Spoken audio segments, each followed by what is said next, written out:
It was 6:42 in the morning. The digital clock on my nightstand glowed with the dispassionate red of a stoplight. Outside, the world was still draped in the soft, gray-blue fabric of pre-dawn, a time of day I had always cherished for its quietude. It was the time Mary and I used to have our first cup of coffee together on the porch, watching the deer move like ghosts through the mist rising from the creek. Now I just watched alone. But this morning, the quiet was broken. It was not a loud noise but a persistent, grating one. The sound of metal on metal, rhythmic and angry. I took my coffee, black as always, and walked to the large picture window in my study that overlooked the northernmost section of my property. And there she was, Eleanor Vance, president of the Oakhaven Estates Homeowners Association, dressed in a pristine pink tracksuit that seemed to glow in the dim light. She was not alone. With her were two men in matching work jumpsuits, and they were attempting to attach a heavy-duty bolt cutter to the padlock on my gate. The gate itself was nothing special, just a simple 5-bar steel gate marking the entrance to an old service road. But it was my gate, on my lock, on my road, on my land. Eleanor was gesturing emphatically, her hands slicing through the air as she directed the men, her voice thin and sharp, carried across the damp, morning air. I could not make out the words, but the tone was unmistakable.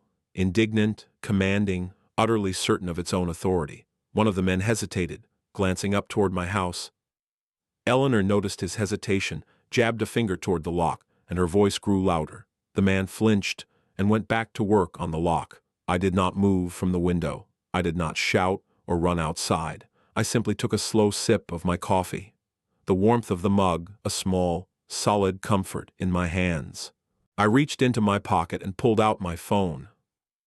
I didn't dial the sheriff. Not yet. I opened the camera application, adjusted the zoom until the scene filled the frame, and pressed record. The little red light on the screen was a mirror of my alarm clock. Another dispassionate observer. I filmed for a full 3 minutes, capturing Eleanor's performance, the men's reluctance, and the steady, grinding assault on my property. When I was satisfied, I put the phone back in my pocket, finished my coffee in 2 long swallows, and walked to the front door. I did not bother with a coat. The morning chill was sharp, but the coldness inside me was sharper still. I walked not down my driveway, but through the wet grass of my own lawn, my slippers leaving dark prints in the dew. I walked around the stand of old pines that separated my main drive from the service road, and I approached them from the side, a silent observer joining the scene. They hadn't noticed me. Eleanor was too busy lecturing the padlock. "This is an outrage," she was saying, her voice a theatrical squeak. "For 30 years we have had access. 30 years. This is community property, a vital artery for our residents. To have it locked, without notice, without so much as a consultation, it's the act of a tyrant." I stopped about 20 feet away. "The lock is a Master Lock Pro Series 6327, hardened boron alloy shackle," I said, my voice calm and even. "Your bolt cutters are rated for a 1/2 inch of hardened steel. The shackle is 9/16. You'll need to bring a grinder, or a torch, either of which will constitute felony destruction of property." Eleanor Vance spun around. Her face, which she tried to keep smooth with expensive creams and a perpetual look of disapproval, was flushed with exertion and fury. For a moment she was speechless. The 2 workmen froze, the bolt cutters hanging uselessly between them. They looked at me, then at her, their expressions a mixture of relief and terror. "You," she finally spat out, "Mr. Arthur Blackwood, what is the meaning of this? The meaning of the lock, or the meaning of you attempting to destroy it on my property at 6:48 in the morning?" I glanced at my watch. "No, excuse me, 6:49. This is not your property," she declared, taking a step forward. She puffed out her chest, a bantam rooster in pink velour. "This access road has been used by the Oakhaven community for 3 decades. It is a prescriptive easement. It belongs to us." "That's a very specific legal term, Eleanor," I said softly. "Prescriptive easement. Did you read that in a pamphlet, Or did your lawyer, the one who sends me threatening letters on the wrong letterhead, tell you to say it?" Her eyes narrowed.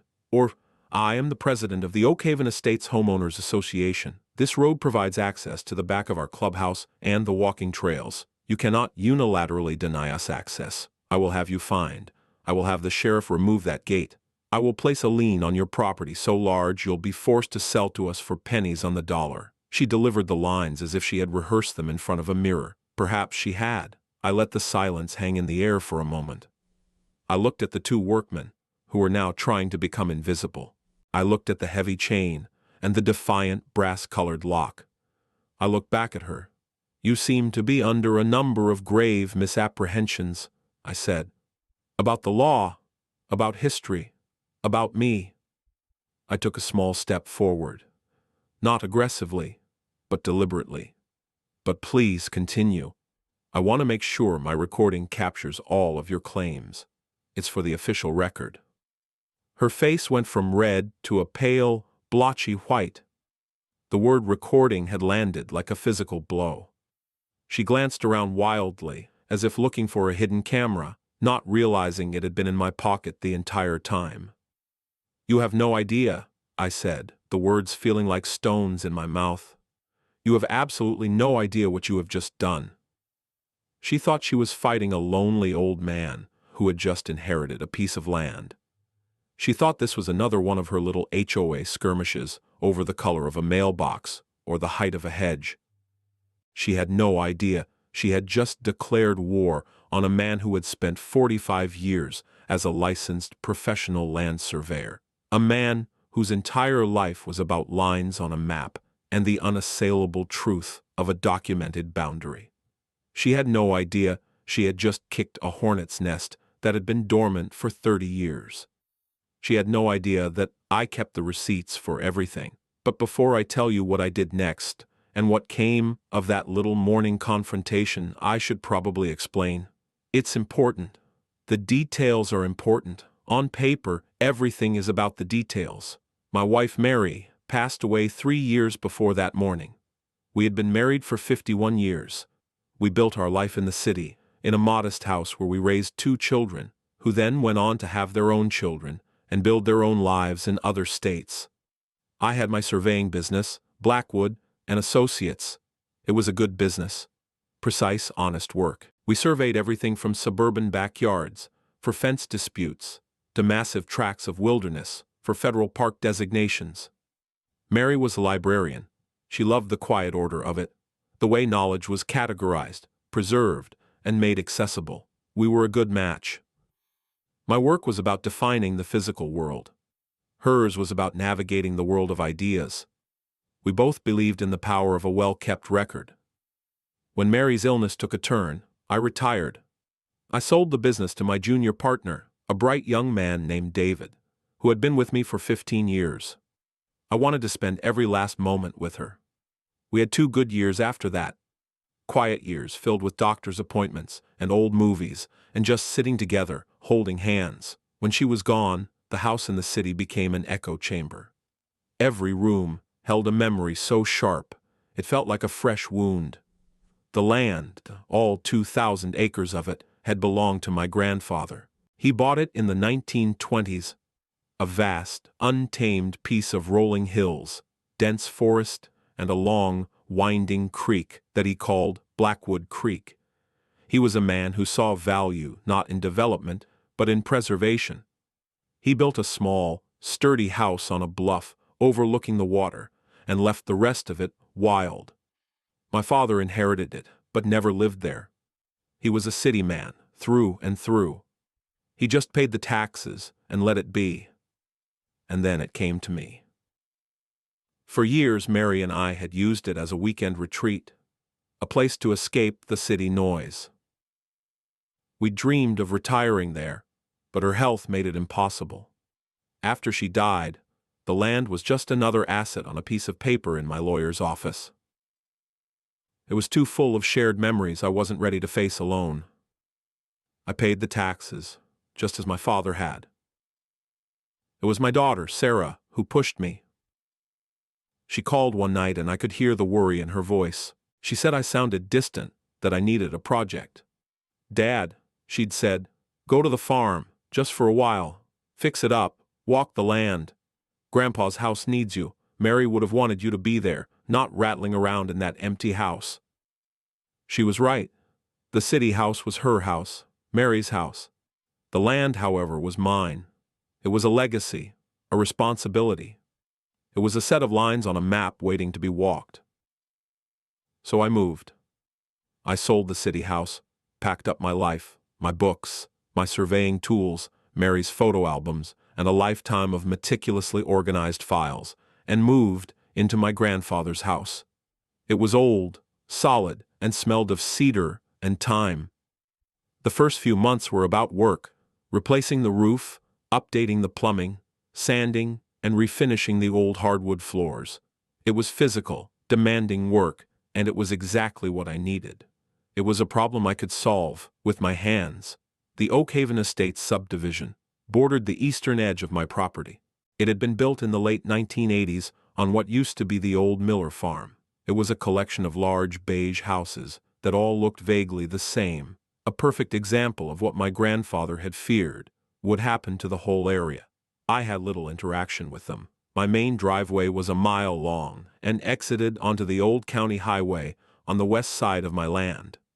Their world was separate from mine, or so I thought. My first encounter with the HOA was a letter. It arrived in a crisp, cream-colored envelope with an embossed logo of an oak leaf. It informed me that a dilapidated and unapproved structure, namely an old deer stand my grandfather had built near the property line, was in violation of community aesthetic standards and must be removed within 30 days, or I would face a fine of $50 per day. I read the letter twice. I was not a member of their community. My property was not part of their subdivision. I walked down to the deer stand. It was a good 100 yards inside my property line, barely visible from their nearest cul-de-sac. I considered my options. I could write an angry letter. I could call a lawyer. I could ignore it. Instead, I did something else. I took a photograph of the letter. I took a photograph of the deer stand. I pulled the original 1987 plat map for the Oakhaven Estates subdivision from the county's online records, which clearly showed the boundary line. I printed it out, highlighted my property and the location of the deer stand, and put all 3 documents into a new manila folder. On the tab, I wrote Oakhaven HOA. Then, I wrote a check for the first 30-day fine, $1,500, and mailed it to them with a simple, 1-sentence note. Paid under protest. Please find this payment for the non-existent violation. Why? Because an angry letter is just an opinion. A phone call is just air. But a cash check is a legal transaction. It's a piece of evidence. It establishes a record of interaction. A paper trail. It showed that they had made a demand, and I had complied, creating a financial link between their organization and my property. It was the first receipt I collected. It would not be the last. Over the next year, the letters continued. My grass was too long near the property line. A fallen tree needed to be cleared. The color of the paint on my barn, a classic red barn that was half a mile from their nearest house, was not on their approved palette.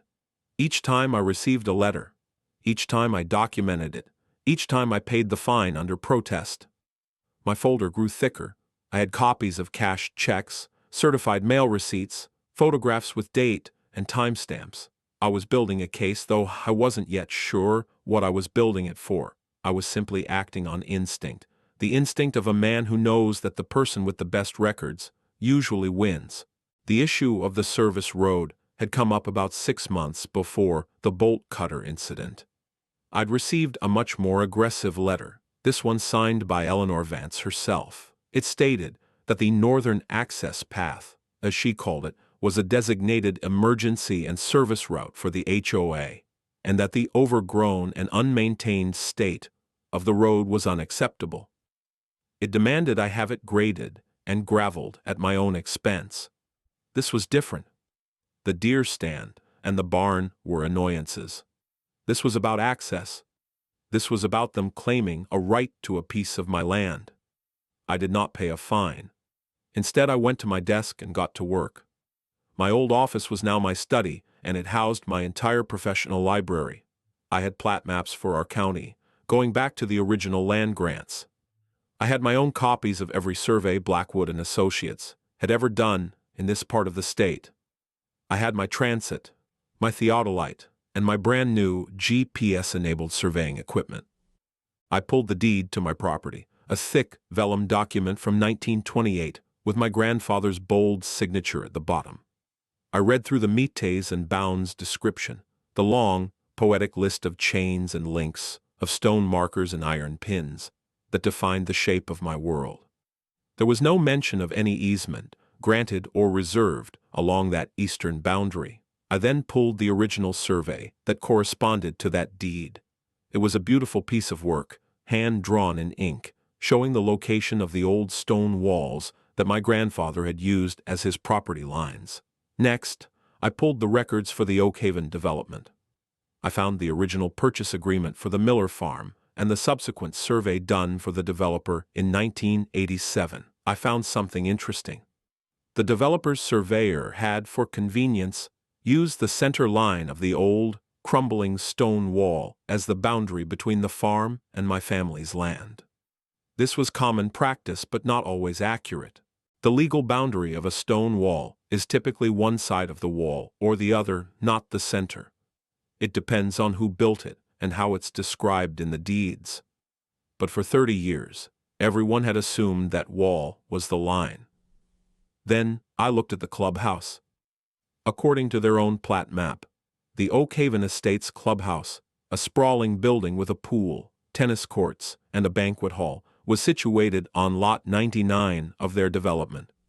The rear of the building, which housed the service entrance, the dumpsters, and the HVAC units, was supposed to be set back 20 feet from the rear property line, as per county code. The service road they were using ran behind the clubhouse in that 20-foot setback. Or so they thought. This is when I decided to stop relying on old paper and create some new paper. The next morning I took my equipment and I went out to find the original monuments from my grandfather's 1928 survey. Surveyors call this running the lines. It's like being a detective. You're looking for clues left by another surveyor decades or even centuries ago. I found the first one, a capped iron pin, buried 6 inches under a thick root of an ancient oak tree, exactly where the old map said it would be. I found the second, a chiseled X on a large boulder, now covered in moss. I spent 3 full days walking my own land, finding these ghosts of iron and stone, these silent witnesses to my grandfather's claim. And I found the truth. The old stone wall was not the boundary. It had been built by my grandfather, but he had built it a full 50 feet inside his actual property line. Why? I could only guess. Perhaps for aesthetics, or perhaps to give himself a buffer from his neighbor. The legal boundary, the one defined by the iron pins and stone markers of the 1928 survey that had never been legally superseded, was 50 feet to the east of that wall. 50 feet. It doesn't sound like much. But over the half-mile length of the Oakhaven border, it was an enormous amount of land. It was a strip of land 10 acres in size. And on that 10-acre strip of my land sat the entire rear third of the Oakhaven Estates Clubhouse. The service entrance, the kitchen loading dock, the pool pump house, the 2 new tennis courts they had just built last summer, and, of course, the entirety of the little service road they were so adamant about using. For 30 years they had been trespassing, not just driving on my road, but building permanent structures on my land. Their entire community hub, the heart of Eleanor Vance's little kingdom, was sitting squarely on property that belonged to me. She had no idea. She was fighting me for a $50 a day fine over a deer stand, while her multi-million-dollar clubhouse was an illegal encroachment. The irony was so thick I could have surveyed it. I didn't tell them. Not yet. A discovery of this magnitude required a careful, methodical approach. It was no longer an HOA dispute, and it was a major real estate and legal issue. The first thing I did was hire a professional title company, one I had trusted for decades, to do a full, independent title search on both my property and the Oakhaven property. I didn't tell them what I was looking for. I just told them to be thorough. I wanted a clean, third-party report that would confirm what I already knew. While I waited for their report, I took my new survey data and drafted a new plat map of my property. I used modern CAD software, but I drew it with the same attention to detail as the 1928 original. I showed the original boundary line, confirmed by the found monuments. I showed the location of the old stone wall, and then, using the Oakhaven plat map as an overlay, I showed the encroachment. I drew the outline of their clubhouse, their tennis courts, their road, all of it sitting clearly on the wrong side of the line. I labeled the drawing, Plat of Survey and Encroachment Analysis, portion of Blackwood Tract. It was a masterpiece of damning clarity. Then, I placed the lock on the gate. It was a deliberate, calculated act. It was the first physical assertion of my ownership over the disputed land. I knew it would provoke a reaction. I wanted it to. I wanted Eleanor Vance to overplay her hand. I wanted her on record, making threats, asserting claims that I knew to be baseless. Her performance that morning with the bolt cutters was more perfect than I could have hoped for. It was a gift. After our confrontation, where I informed her she was being recorded, she and her two hapless workmen beat a hasty retreat. I watched them go, then I walked over to the gate. The lock was scratched but otherwise unharmed. I took a photo of the scratches, more evidence for the folder. Then I went back inside, uploaded the video from my phone to a secure cloud server, and made 2 backup copies on physical drives. I labeled one Vance, October 17, 2023, gate incident, and placed it in the folder. The folder was now nearly 4 inches thick. The next step was to send a formal warning. Arguing with Eleanor in the driveway was theater. The real battle would be fought on paper. I spent the rest of the day drafting a letter. It was not an angry letter. It was a cold, procedural document. I wrote it not as a landowner, but as the professional I was. The letter was addressed to the Oakhaven Estates Homeowners Association. Board of Directors, care of Eleanor Vance, President. It began, "Be advised, this letter constitutes a formal notice of trespass and encroachment upon the property legally described as full legal description of my land, recorded in Deed Book 45, page 212 of the County Registry." In the second paragraph, I detailed the incident from that morning, including the time, the names of the individuals present. I had gotten a clear shot of the logo on the workmen's jumpsuits and had already looked up the company and the attempted destruction of my personal property. In the third paragraph, I formally revoked any and all perceived, implied, or assumed permission to access, cross, or otherwise use any portion of my property. I stated clearly, effective immediately, any member, agent, or resident of Oakhaven Estates found upon my property without my express written consent will be considered a trespasser and will be treated as such to the fullest extent of the law. Then came the heart of the letter. I didn't include my full survey. That was my ace in the hole. Instead, I included a simplified drawing showing only the property line, the stone wall, and the service road. I wrote, "Furthermore, preliminary survey work indicates that the access road you claim as a prescriptive easement lies entirely upon my fee simple property. Your claim of a prescriptive easement is invalid, as the use was not hostile, but permissive under the mistaken assumption of my predecessors. That permission is now formally withdrawn." I was using their own legal jargon against them, but correctly this time. I concluded the letter with a demand. You are to cease and desist all attempts to access the Northern Service Road. You have 30 days to remove any and all HOA property, signage, or materials from my land. Failure to comply will result in further legal action, for which you will be held financially responsible. I sent the letter via 3 different methods: a standard, first-class mail, a certified mail with return receipt requested, and an email with a delivery and read receipt tracker to the official HOA email address listed on their website. I wanted no ambiguity. I wanted proof that they had received it. I put copies of all 3 versions, plus the postal receipts, into the folder. Eleanor's response was predictable. 2 weeks later I received a letter not from her, but from a law firm. A much more expensive-looking law firm this time. The letter was dismissive and arrogant. It referred to my unsubstantiated claims and my amateurish drawing. It stated that the HOA had retained its own surveyor, who would quickly dispense with my fantasies. It restated their claim of a prescriptive easement, and, in a move of breathtaking hubris, it included an invoice for $5,000 for damage to community access and emergency response readiness caused by my locked gate. She had no idea. She thought this was a battle of wills. She was paying a lawyer thousands of dollars to write a threatening letter, and I was just getting started. The title report had come back, confirming everything. The title to my 2,000 acres was clean, unencumbered by any recorded easements in favor of Oak Haven. The report also noted that the Oak Haven plat map from 1987 contained a potential scrivener's error in its boundary call, referencing the center line of a stone wall, which was not a legally defined monument in the senior deed, mine. It was a quiet little bombshell buried in the fine print. I called my old partner, David. I explained the situation, calmly and factually. There was a long silence on the other end of the line. Then, a low whistle.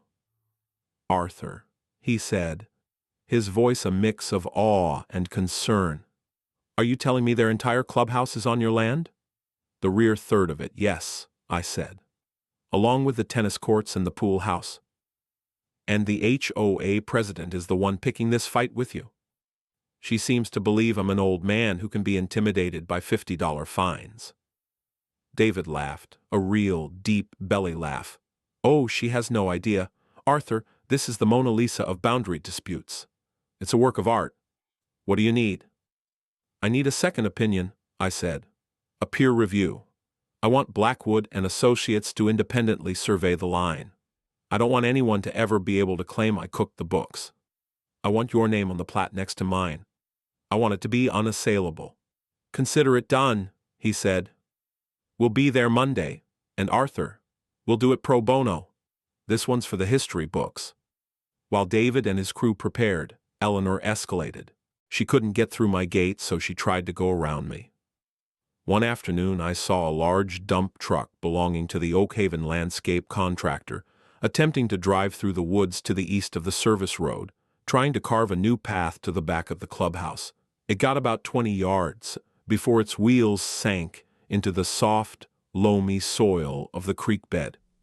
They had to call a heavy-duty tow truck to pull it out, a process that took 4 hours and tore up a significant section of the delicate wetland ecosystem. I filmed the entire thing from a distance.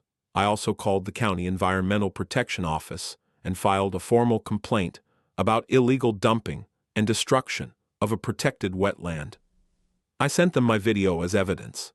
The HOA was fined $25,000. I kept a copy of the violation notice.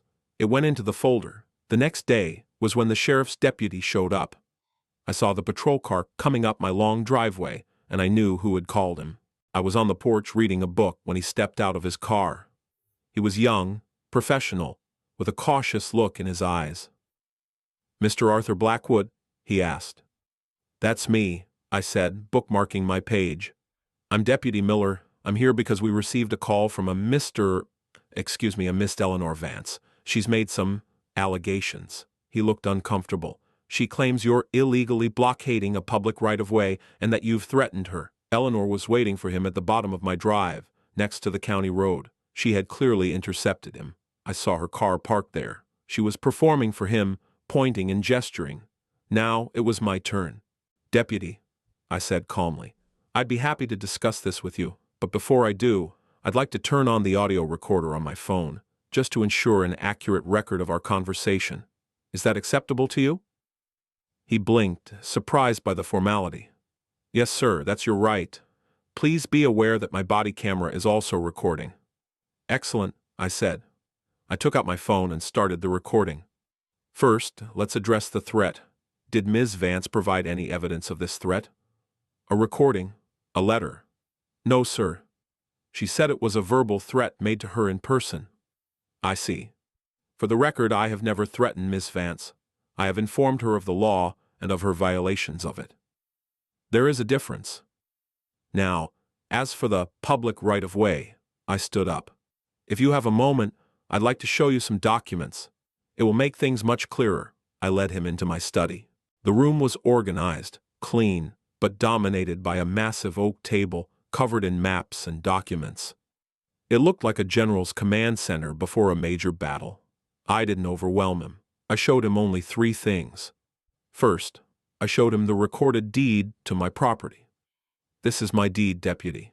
Recorded in 1928 and passed down to me. It shows I own this land. Second, I showed him the Oak Haven HOA plat map. This is their own map, the one they filed with the county. You'll note their property ends here, I said, pointing to the line. Third, I showed him the new preliminary survey map I had drawn. And this is a survey I conducted last week. The iron pin markers from the original 1928 survey are here and here. I pointed them out. The legal boundary is 50 feet east of that stone wall they've been using as a reference. The road they claim is a right-of-way is located entirely on my land. There is no recorded easement, therefore it is not a public right-of-way. It's my private driveway. The deputy looked at the maps. He wasn't a surveyor, but he was a cop. He knew how to read documents and assess a situation.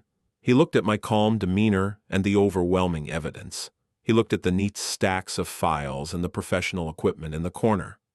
Then he thought about the screaming lady in the pink tracksuit waiting at the end of the driveway. I could see the calculation happening behind his eyes.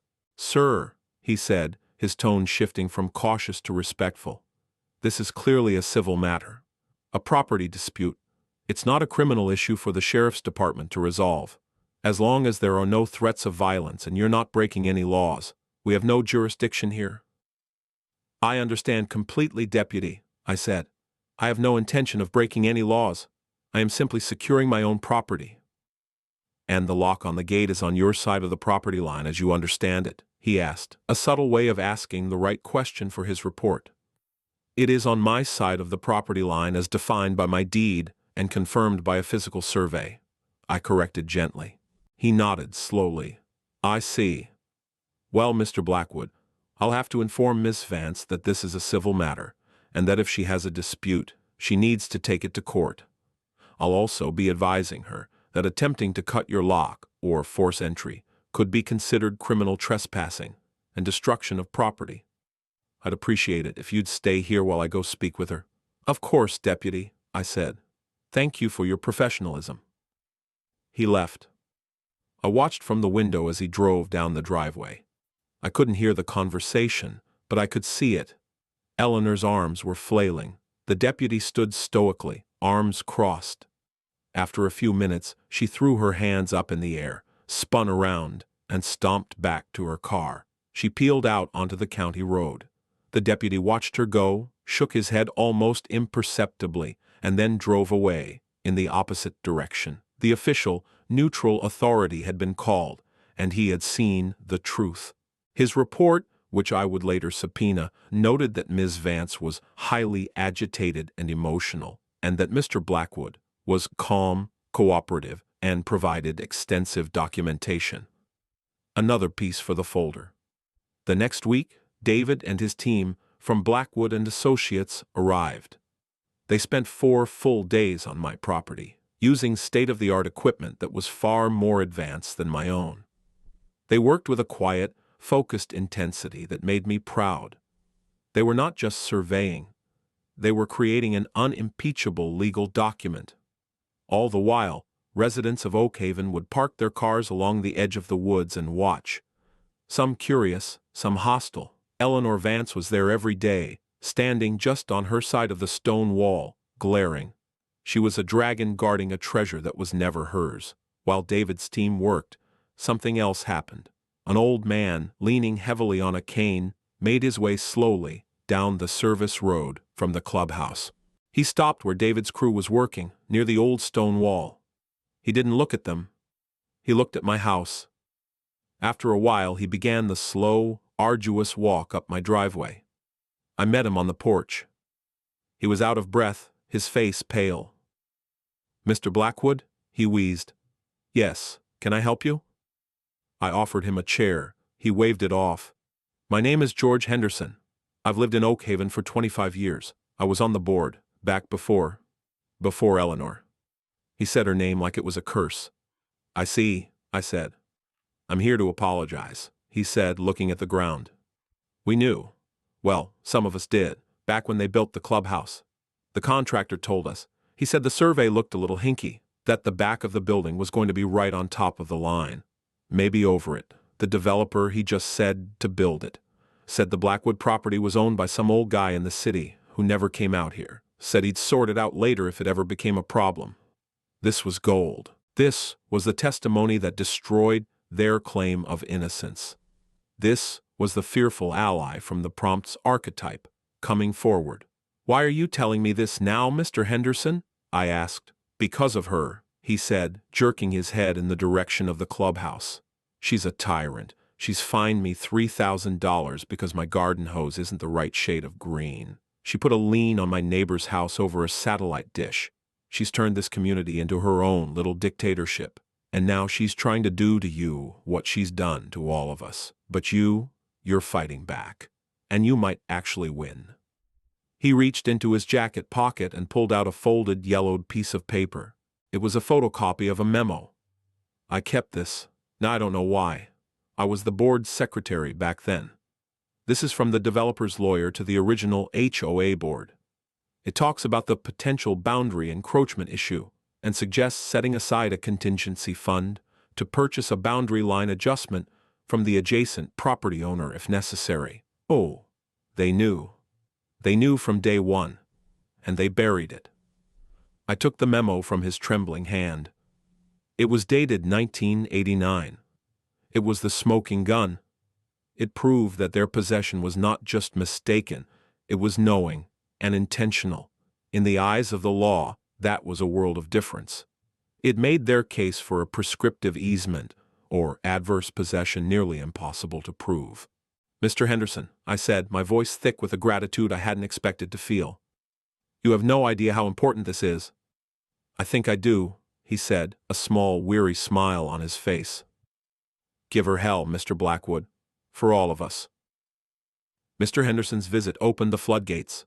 The story of my defiance, coupled with the sight of the surveyors, had emboldened others. I received a call a few days later from a woman named Cynthia, a current member of the HOA board. She was the disillusioned insider. She spoke in a hushed, nervous voice. "Mr. Blackwood," she said, "Eleanor is losing her mind. She's calling special board meetings, demanding we levy a massive special assessment to fund a lawsuit against you. She's telling everyone you're a crazy old recluse trying to extort the community." "Is that what the rest of the board believes?" I asked. "Some of them do. They're her cronies. But two of us, we're not so sure. She won't show us the letter you sent. She won't show us the lawyer's bills. She just demands we vote with her. Last night, she tried to get us to authorize hiring a demolition crew to remove the illegal gate. I refused to vote for it. I told her that was insane. A coalition was forming. George Henderson, the voice of the past. Cynthia, the voice of the present. They were the cracks appearing in Eleanor's fortress. Eleanor, feeling her power base begin to fracture, made her final, desperate move. She filed for an emergency temporary restraining order against me in county court. The filing was a work of fiction. In it, she claimed I had threatened her with physical violence, that I was stalking her, and that my erratic and aggressive behavior made her fear for her life. She claimed my locked gate was preventing emergency services from reaching the community, a blatant lie, as there were 3 other entrances to Oak Haven.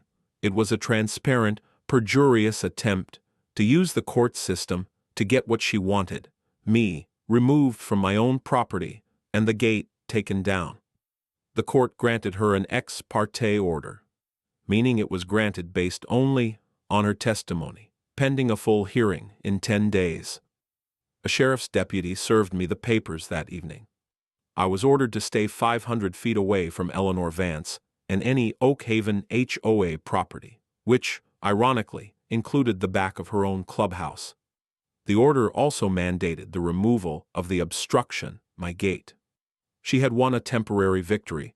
She had no idea it was the final nail in her own coffin. The hearing was scheduled for a Tuesday morning in the county courthouse. It was a small, drab courtroom, but on that day it felt like the center of the universe. The room was packed. On one side sat Eleanor Vance, flanked by her lawyer and a half-dozen of her loyal HOA board members and residents. They were all dressed in their Sunday best, looking somber and concerned. Eleanor herself was wearing a conservative navy blue suit, a string of pearls around her neck. She was performing the role of the respectable community leader under siege. She dabbed at her eyes with a tissue. On my side, I sat alone at the plaintiff's table. I had chosen to represent myself. This was not a matter of ego. It was a matter of strategy. No lawyer could tell this story as well as I could, because no lawyer had lived it. Behind me in the gallery sat David, my former partner. Next to him sat George Henderson, looking frail but determined. And a few rows back I saw Cynthia, the board member, sitting by herself, wringing her hands. My allies. The judge was a woman in her 60s named Judge Miller. She had a reputation for being sharp, no nonsense, and having little patience for theatrics. Eleanor's lawyer went first.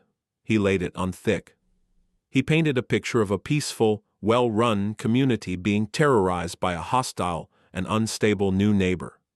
He spoke of the 30-year history of the access road, of the safety concerns, of the children who used the walking trails. Then he put Eleanor on the stand. Her performance was masterful. Her voice trembled as she recounted my threats. She cried as she described her fear. She spoke of her love for her community and her duty to protect it. He just showed up and decided to destroy 30 years of harmony, she said, her voice catching. He locked our gate. He looked at me with such hatred. I was afraid he was going to do something terrible. When it was my turn to cross-examine her, I walked slowly to the lectern. I didn't have a briefcase full of papers. I had one single, thick, manila folder. I placed it on the lectern with a soft thud that seemed to echo in the silent room. "Ms. Vance," I began, my voice quiet. "You've testified that I threatened you. Can you tell the court my exact words?" She faltered. I don't remember the exact words. It was the way he said it, the look in his eyes. So I never said I am going to harm you or anything similar. No, but the implication was clear. "Ms. Vance, is this your signature on this check?" I pulled the first document from my folder. It was a copy of the $1,500 check I had sent her for the deer stand fine. I had the clerk mark it as Exhibit A. Her lawyer objected. "Relevance, Your Honor." "I am establishing a pattern of behavior, Your Honor," I said. "It is highly relevant to the claims of harassment." The judge allowed it. "Yes, that's my signature," she said, confused. "And this check was for a fine you levied against me for a deer stand located on my property, is that correct?" "It was an aesthetic violation. An aesthetic violation for a property not in your HOA. Thank you. Ms. Vance, on the morning of October 17th, did you not bring 2 men to my property and instruct them to destroy my lock with a pair of bolt cutters?" "We were reclaiming community property." "Your Honor," I said, turning to the judge, "I would like to play a video. It is 3 minutes and 12 seconds long." I handed a USB drive to the clerk. The video of Eleanor's tirade filled the large screen in the courtroom. The audio was crystal clear. Her voice, shrill and demanding, filled the room. "This is an outrage. I will have you fined. I will place a line on your property." The courtroom was silent save for her recorded voice. When it was over, Eleanor was ashen. Her performance was undone by the reality of her own words. I spent the next hour dismantling her narrative piece by piece, document by document. I introduced the letters, the certified mail receipts, the photos of the landscape truck stuck in the wetland, the county environmental violation notice. With each exhibit, the folder grew slightly thinner, and Eleanor's face grew slightly paler. Her lawyer objected constantly, but the judge overruled him every time. I was not making arguments. I was presenting a documented, chronological record of events. Then, I moved on to the question of the land itself. Ms. Vance, you claim the service road is on HOA property. Is that correct? It has been for 30 years, she snapped. Your Honor, I call David Miller to the stand. David was sworn in. He presented his credentials as a licensed surveyor with 20 years of experience. Then, on the screen, he displayed the final, certified plat of survey from Blackwood and Associates. It was a thing of beauty, clear and undeniable. He walked the judge through it, explaining the found monuments, the deed calls, and the final, inescapable conclusion. As you can see, Your Honor, David concluded, the legal boundary line is located here. The entire service road, the 2 tennis courts, the pool pump house, and approximately 32% of the main clubhouse structure of Oak Haven Estates are located on land belonging to Mr. Arthur Blackwood. A gasp went through the courtroom. Eleanor's jaw was slack. Her lawyer was shuffling through his papers, his face a mask of panic. He had clearly never bothered to do his own due diligence. He had simply believed his client's bluster. Finally, Ms. Vance, I said, returning to her, you testified that you feared for your life, that I was stalking you. Is that right? Yes, she whispered. Then can you explain this? I pulled the last document from my folder. It was the memo from 1989 that George Henderson had given me. I had the clerk mark it as Exhibit Q. This is a memo to the original HOA board from the developer's own lawyer. It discusses the potential boundary encroachment issue with the clubhouse and suggests buying the land from my family. Ms. Vance, you were on the board's architectural committee in 1989, were you not? She didn't answer. She just stared at the document on the screen as if it were a snake. Were you not? I repeated, my voice still quiet. Yes, she finally choked out. So you have known for over 30 years that your clubhouse was likely built on my family's land. This isn't a case of you fearing a strange new neighbor. This is a case of you being terrified that a secret you have kept for 3 decades was about to be exposed by the one person on earth who could prove it. Your restraining order wasn't for your protection. It was a desperate, last-ditch attempt to silence me and seize the evidence. You didn't just lie to this court, Miss Vance. You committed perjury to cover up a 30-year-old crime. The mask didn't just drop. It shattered. Eleanor Vance's face, a moment before a picture of performed victimhood, became a blank canvas of pure, unadulterated shock. The realization of the depth of her miscalculation washed over her. She looked at her lawyer, at the judge, at the faces of her supporters in the gallery, and she found no comfort. She was alone, exposed by a stack of paper in a manila folder. She put her head in her hands and made a small, strangled noise. I turned to the judge. No further questions, Your Honor. The verdict was swift and brutal. Judge Miller not only dismissed Eleanor's restraining order, but did so with prejudice, meaning she could never file it again. She then took the extraordinary step of referring the case to the district attorney's office for investigation into perjury and filing a false police report. She looked directly at Eleanor. Ms. Vance, she said, her voice dripping with ice, your abuse of the legal system is one of the most flagrant I have seen in my career. You have perjured yourself. You have harassed a man on his own property, and you have wasted this court's time. Woe unto you if you ever appear before me again. But it didn't end there. The judge then addressed the underlying issue. She affirmed my ownership of the disputed 10-acre strip and declared the HOA structures to be illegal encroachments. She gave them 90 days. 90 days to either reach a settlement with me to purchase the land at fair market value, a value I would determine, or to remove all encroaching structures at their own expense. That meant demolishing the rear third of their clubhouse, their 2 new tennis courts, and the pool house. The aftermath was a slow-motion avalanche. The news of the verdict spread through Oak Haven like wildfire. There was a special community meeting a week later. I didn't attend, but George and Cynthia told me all about it. It was a bloodbath. Residents who had been fined and harassed for years finally found their voices. Eleanor was subjected to a recall vote and removed as president by a margin of nearly 10-1. Her cronies on the board resigned in disgrace. The financial consequences were catastrophic for the HOA. The legal fees from their failed lawsuit were already over $100,000. The DA did indeed press charges against Eleanor for perjury. She eventually pleaded guilty to a lesser charge to avoid jail time, but the conviction ended her reign in local society. The $25,000 environmental fine stood. And then there was the matter of the clubhouse. The new, shell-shocked HOA board approached me, hats in hand. They were led by Cynthia. They were terrified. They begged me to sell them the 10-acre strip. I could have named any price. I could have been punitive. I could have demanded millions. But that was never my goal. My goal was not profit. It was peace. It was order. It was the quiet satisfaction of a line drawn correctly on a map. I made them an offer. I would sell them the land. But not for money. My price was reform. First, they had to conduct a full, independent audit of the HOA's finances for the past 10 years of Eleanor's presidency. Second, they had to rescind every single fine levied for aesthetic violations during that period and refund the money with interest. That included the thousands of dollars taken from George Henderson for his garden hose and the money I myself had paid under protest. Third, they had to rewrite their bylaws to severely curtail the board's power, install term limits, and create a transparent and fair appeals process for any future disputes.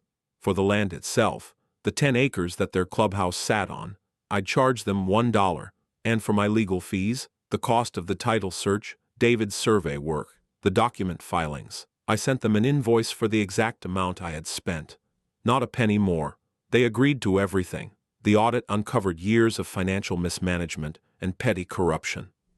The refunded fines were a massive stimulus to the community's goodwill. The new bylaws transformed Oakhaven from a petty dictatorship into a functioning neighborhood. Cynthia became the new president, and she governed with a fairness and transparency that was the polar opposite of her predecessor. The community began to heal. The wall of hostility that had separated Oakhaven from my property came down, both literally and figuratively. One weekend, a group of residents, led by George Henderson, showed up at my gate. They weren't there to protest. They were there with shovels and rakes. They spent the entire day clearing the overgrown service road, laying fresh gravel and planting wildflowers along the edge.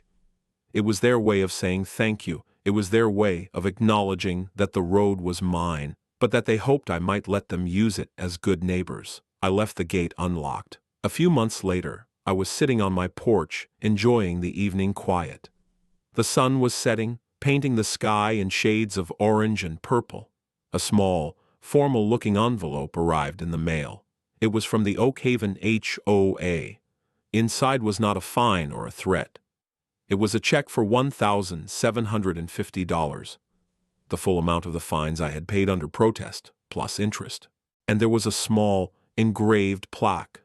It read, "In appreciation of Arthur Blackwood, who taught us the value of a good neighbor and a straight line." I walked into my study. The manila folder was still on my desk, though it was much thinner now. I took out the plaque and the check. I framed the check.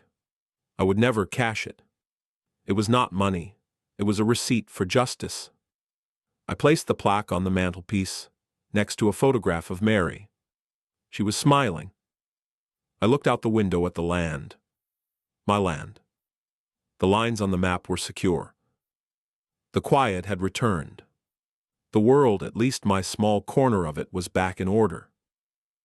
It had been a long, wearying fight, but it had been about more than just land. It was about the principle of the thing.